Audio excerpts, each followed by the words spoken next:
Let us pray.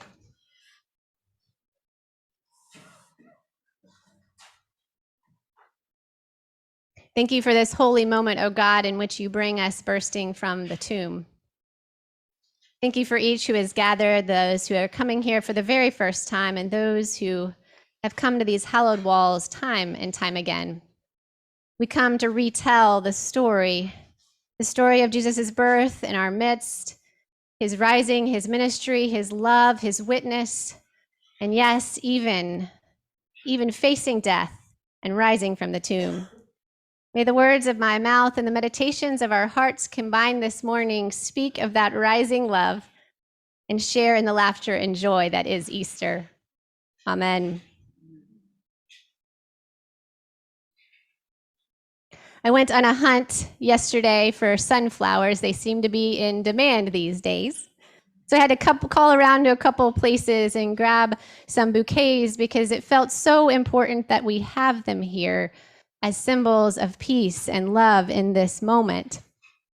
And seeking to learn a little bit more about the sunflower, I had suspected that it wasn't native originally to Ukraine.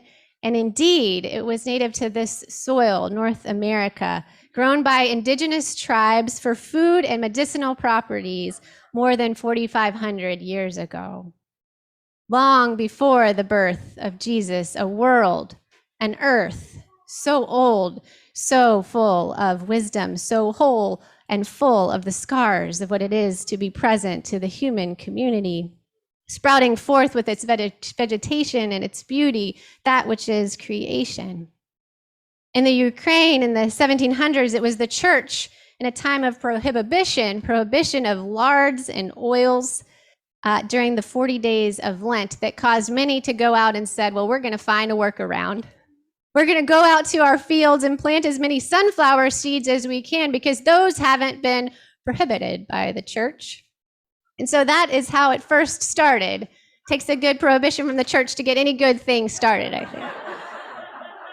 The seeds went out and fields have cropped up since, and Ukraine has been known as a place where sunflower oil can flow in abundance so that people around this world can cook and eat.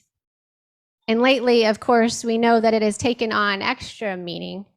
Alongside the blue and yellow flag, the sunflower has come to symbolize the country of Ukraine, and especially in this time of war and aggression, the sunflower has served as a symbol both of perseverance and for the yearning for peace. Now, this is a unique thing to sunflowers, at least what they're known for in their satellite way that they engage with the atmosphere. Every day, sunflowers, from the very beginning, as the sun would rise in the east, move their heads squarely from east to west in order to face the sun the entire time. This means that fields and those beautiful pictures that you see all tend to look rather uniform in appearance, and the flowers are facing that same sun-pointing direction that whole time on the course of their day. They will find and drink in even the weakest of light because some of our days don't have the full sun, do they? They will make their way across facing that sky, looking for that weakest light, whatever they can grasp in order to drink it in that big, full-bodied head of theirs. There is an inherent hopefulness in this, a hopefulness that others have sought by planting new sunflower seeds around this globe and praying alongside the people of Ukraine. Perhaps, and we face this too at the tomb, perhaps as we acknowledge the violence that has begat Jesus here. We remember that there are sunflower fields in Russia as well, and so many who would likely identify with the cause of their neighbors, who are likely unable to express their support. But what if they could go and plant a seed and in their own way, allow that seed to take root and hold hopefulness even for those that have been maligned so close by? The Easter story points us in this direction, for we know that Jesus has not climbed up on the cross alone. It is by human hands that he arrives at crucifixion, And we can hear ringing in our ears if we listen in, Father, forgive them, for they know not what they do. The cross is a global event, not only because people all over the world observe the holy celebration that leads us to that cross, but because it was always a story too big for any one jurisdiction. Every time that violence has been the chosen means, every time that oppression and enslavement and genocide has been the path, each time the electric chair and the lynching tree have been erected, it has been there that Jesus dies all over again. And so not 2,000 years ago, but 2 breaths ago in this world, the pang of the murderous death knell has been known. But we know, despite our propensity for grief, as we try to take in all the suffering, that the story does not and cannot end here.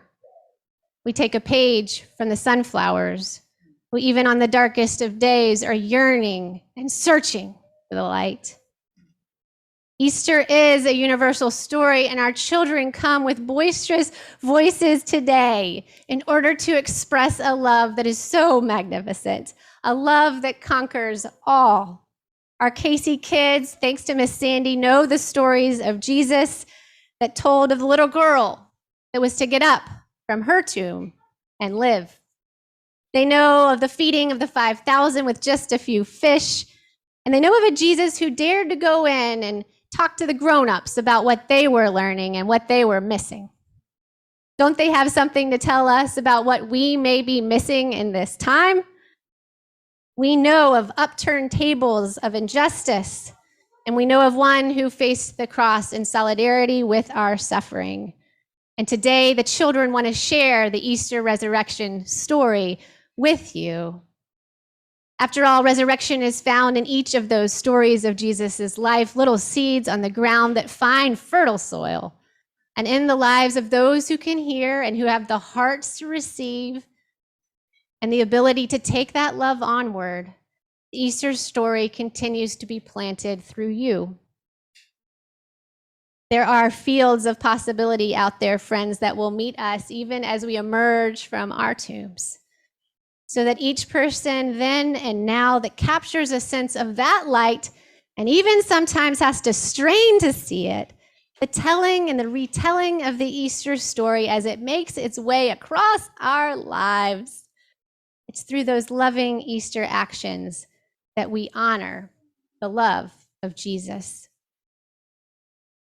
Take a moment with me as we prepare to receive this outpouring of this play, and perhaps we can imagine ourselves with the sunflowers in spirit and conjunction with the indigenous tribes who, so long ago found the beauty in them and the wisdom.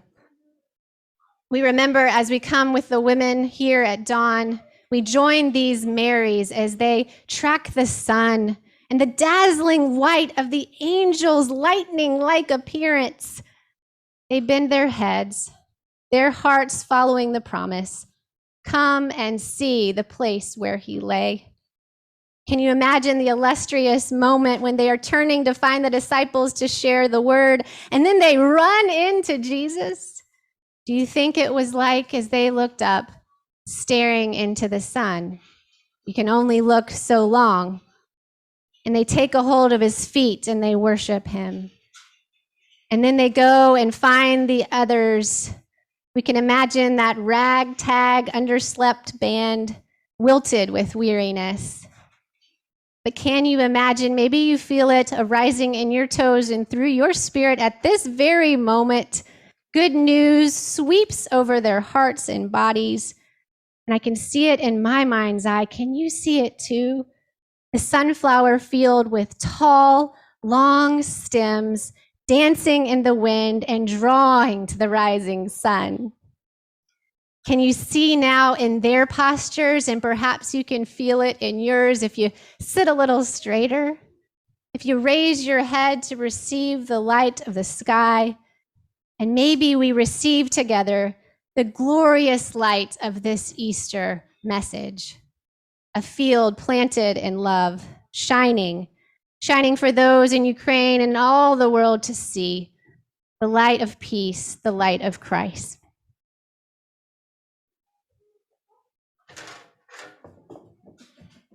Sometimes it's the little pitter patter of feet that remind us. As we will be ready for this Easter play, we imagine that peace can unfold with each seed. I want to take a special moment of liberty here to deeply thank those who have been involved in this production. Because as we said, it is an ongoing week-to-week time in which Miss Sandy is saying and helping to point to the light with Jesus' stories. And then here is the culmination.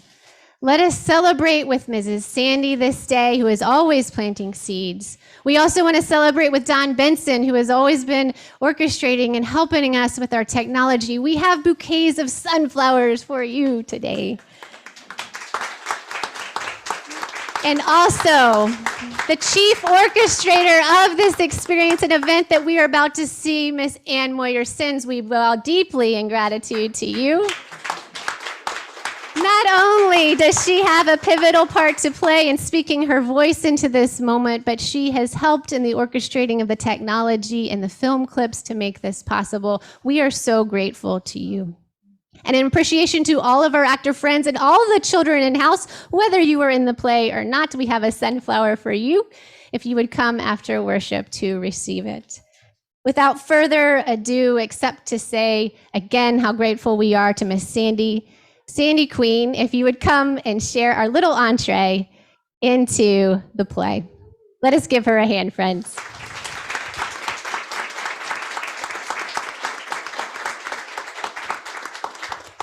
Good morning, Casey. I'm too short to be behind the flowers. Breathe with me. We just had an Easter egg hunt. It was magnificent. It's the first time my Sunday school kids have been together in the same place at the same time. And we had 9 out of our 13. So that was good, right? And then one of my neighbors. So it was good. So since before Christmas, since Advent, we've been talking about the life of Jesus. And we've been talking about all the events that happened in Jesus' life. And so we planned it to go all the way through. We've been doing a timeline and all that kind of thing. And so we took a stab at this. And I sat, Anne is so creative. Let me tell you, she gives me a run for my money, and right. So she did such a good job. Then Don sent me the finished product, and I sat in my kitchen, and I cried, and I called everybody, and I cried, and then I showed it to my sisters against all rules, and we cried, and I said, I really think this is the best one yet. And my sister said, you always say that. I said, I know, but I watched them grow. So I give you our Casey kids. You're going to, please say you love it. I mean, you're going to love it.